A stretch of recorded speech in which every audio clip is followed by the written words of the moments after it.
I am a voting constituent in Council District 3, and I have lived in Louisville for most of my life. I am also Jewish.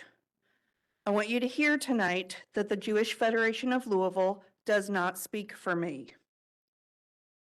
I want you to know that I support a ceasefire resolution, and so do many other Jewish constituents in your districts. Jews helped write the ceasefire resolution, and tonight I delivered a point-by-point rebuttal, which all of you have a copy of, to the letter that was sent to this council by the Jewish Federation on February 5th. The rebuttal was written and signed by some of your constituents, many of whom are here tonight, some of whom will stand with me now.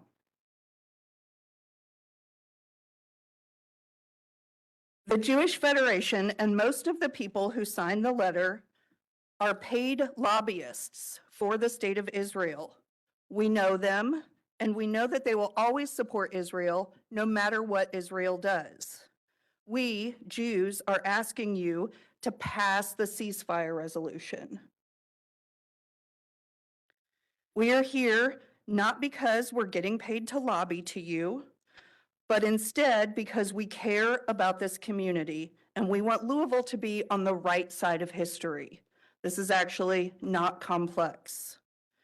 Being silent when war crimes and genocide are being committed with our tax dollars is to be on the wrong side of history.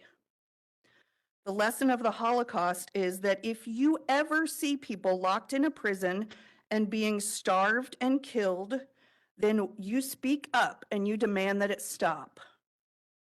Right now, 2 million people are locked in the largest prison in the world, Gaza.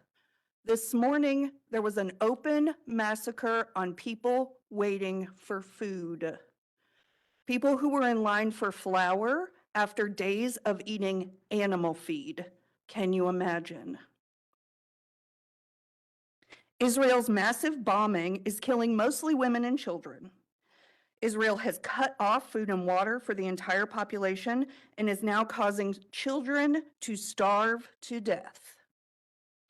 The Jewish Federation would not call that self-defense if any other country were doing it. They would call it what it is, war crimes. The only humane response is to speak up and ask for this to stop.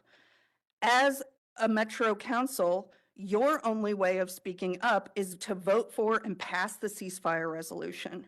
We ask that you do that, and we ask that you not remain silent. Your Jewish constituents ask you to remember the lessons of the Holocaust.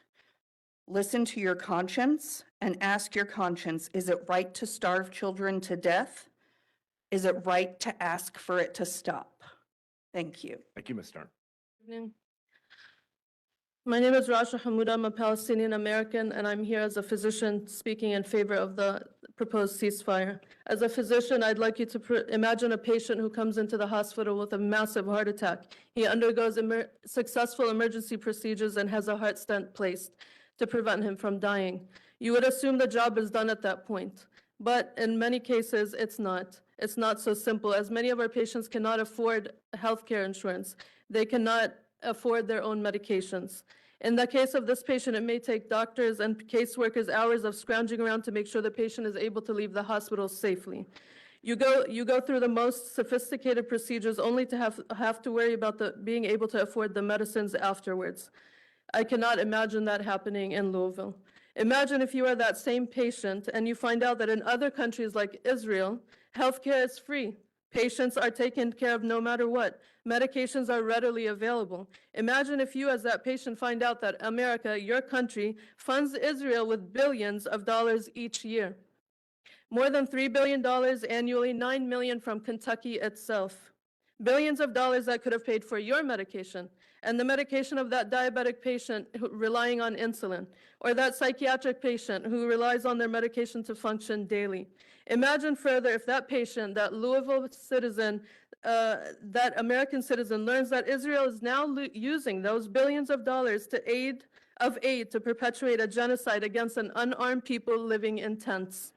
trying to ethnically cleanse this people and erase it from history. Imagine if you were that citizen. Well, I can tell you as an American citizen and resident of Louisville, I am horrified and heartbroken that my hard-earned tax dollars are going to a country with free healthcare while my patients cannot afford the most simple of life-saving medications. I'm angry that my tax dollars are instead funding a genocide against the people of my ancestors, my parents who survived the first Nakba in 1948.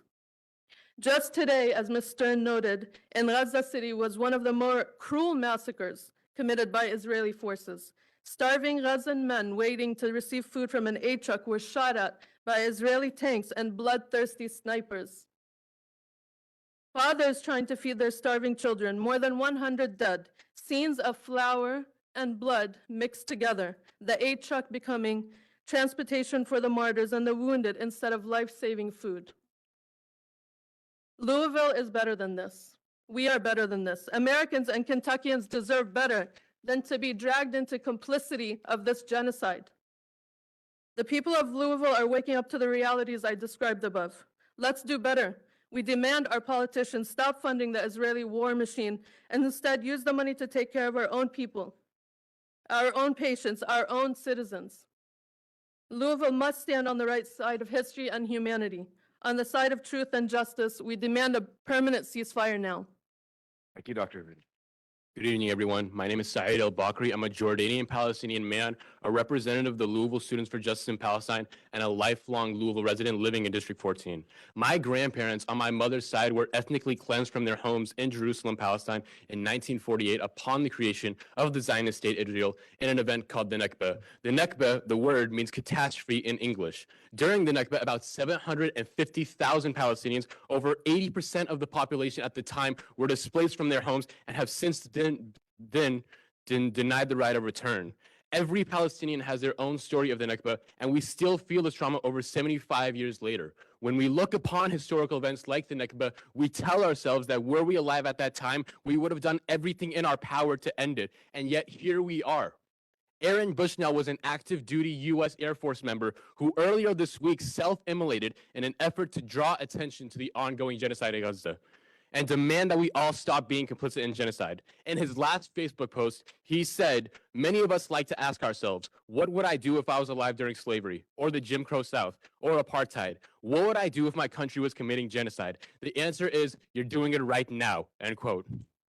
What is happening in Gaza now has been described as a modern Nakba. Over 30,000 Palestinians have been killed, half of whom are children under the 18. It's estimated that 80% of the world's starving population is currently residing in Gaza. Just this morning, on February 29th, 2024, Israel carried out the worst massacre yet, opening fire on a crowd of civilians waiting to receive food, killing at least 115 defenseless civilians and injuring hundreds more. Shooting upon a starving population while they're waiting for food is an act of genocide. Israel's aggression against Gaza since October 7th has been a 4-month-long genocide. This is a genocide that we have the power to end. Louisville sends over $9 million in federal military aid annually to Israel. Weapon manufacturers here in Louisville sell the same weapons that are used to collectively punish Palestinians in the Gaza Strip and the West Bank. It's a disgrace that my country uses my tax dollars to carry out a genocide against my people in Palestine. That's why it's so imperative that we pass this ceasefire resolution. This is not a topic that's outside of the council's jurisdiction. This is Louisville. The truth is, Louisville sends millions of federal dollars that could be used to fund social services that would benefit the working class people of this city. This city is experiencing some of the worst gentrification it's experiencing with years, with more and more people being displaced from their homes, the same displacement that mirrors the displacement that Palestinians have had to endure for nearly a century. And instead of funding those social services, Louisville would rather send our money to a foreign occupying power rather than focus on the suffering of people in our own city. We could fund over 1,000 homes here with public housing with the $9 million we send to Israel annually. We must stand on the right side of history. Stand with the oppressed against the oppressor. Call for an end to this genocide. Call for a ceasefire. Call for an end to the siege on Gaza, and allow the ceasefire resolution to be passed. I'd like to repeat Aaron Bushnell's last words before he succumbed to his injuries from his self-immolation. Free Palestine. Thank you, Mr. Al-Bakr.